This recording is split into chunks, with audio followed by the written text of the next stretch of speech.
2019-24 మధ్యకాలంలో గృహ నిర్మాణ పథకాల కోసం కేటాయించిన 3,300 కోట్లను ఇతర ప్రయోజనాలకు మళ్లించారు. జూన్ 24 నుండి ఆ నిధులను గృహ నిర్మాణానికి వినియోగించి 3 లక్షల ఇళ్ల నిర్మాణాన్ని పూర్తి చేశాం. సుమారు 6 లక్షల లబ్ధిదారులపై ఆర్థిక భారం తగ్గించేందుకు ఎస్సీ, బీసీ వర్గాలకు అదనంగా 50,000, ఎస్టీలకు 75,000, పీవీటీజీలకు ₹1,00,000 ఆర్థిక సహాయం అందిస్తున్నాం. వచ్చే సంవత్సరంలో మరో 6 లక్షల ఇళ్లను పూర్తి చేయాలని లక్ష్యంగా పెట్టుకున్నాం. అలాగే ప్రతి అర్హుడైన కుటుంబానికి PMAY గ్రామీణ పథకం కింద ఇళ్లను మంజూరు చేస్తాం.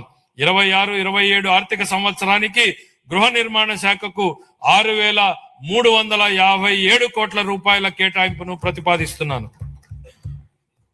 ఎనర్జీ ఆధునిక అభివృద్ధికి ఎనర్జీ ప్రాణాధారం. ఎనర్జీ భద్రత అంటే ఆర్థిక భద్రత, వ్యవసాయం, పరిశ్రమలు, సేవా రంగం, విద్య, ఆరోగ్యం, ప్రతి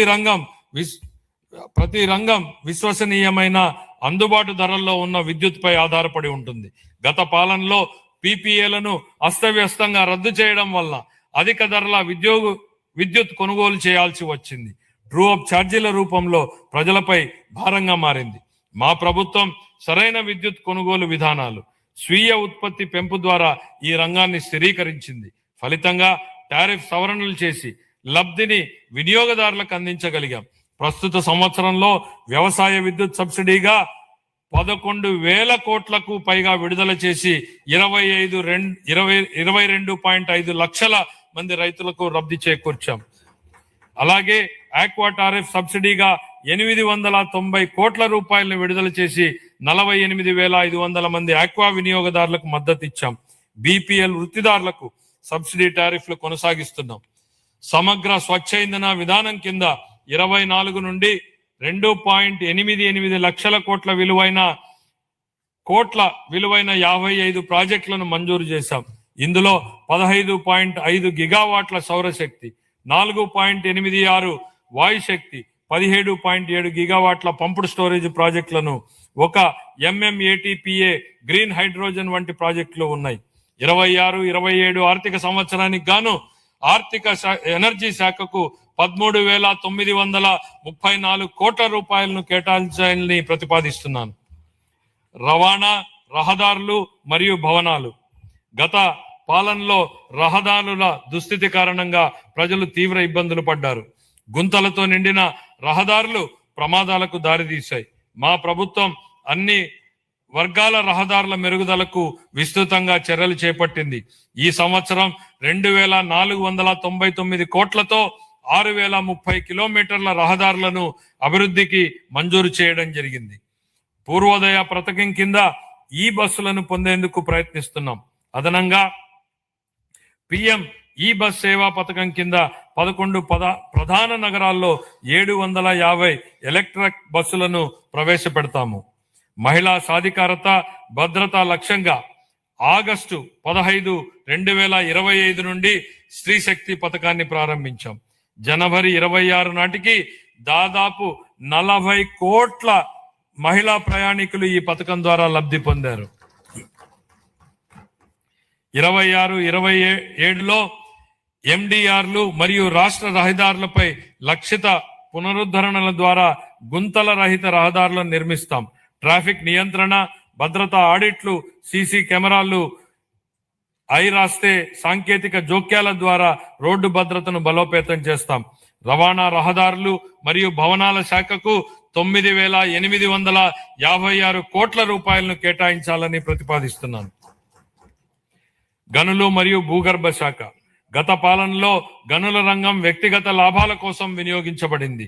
మా ప్రభుత్వం పౌర కేంద్రిత ఖనిజ పాలనకు ప్రాధాన్యత ఇస్తూ జూలై 24లో ఉచిత ఇసుక విధానాన్ని ప్రవేశపెట్టింది.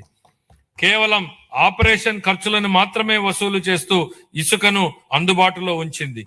ఉచిత ఇసుక విధానం ఉన్నప్పటికీ డిజిటల్ పర్యవేక్షణ, అనుసరణ సంస్కరణల ద్వారా ఈ సంవత్సరం గనుల ఆదాయం 33% వృద్ధిని సాధించింది. యువజనాభివృద్ధి, క్రీడలు, పర్యాటకం మరియు సంస్కృతి.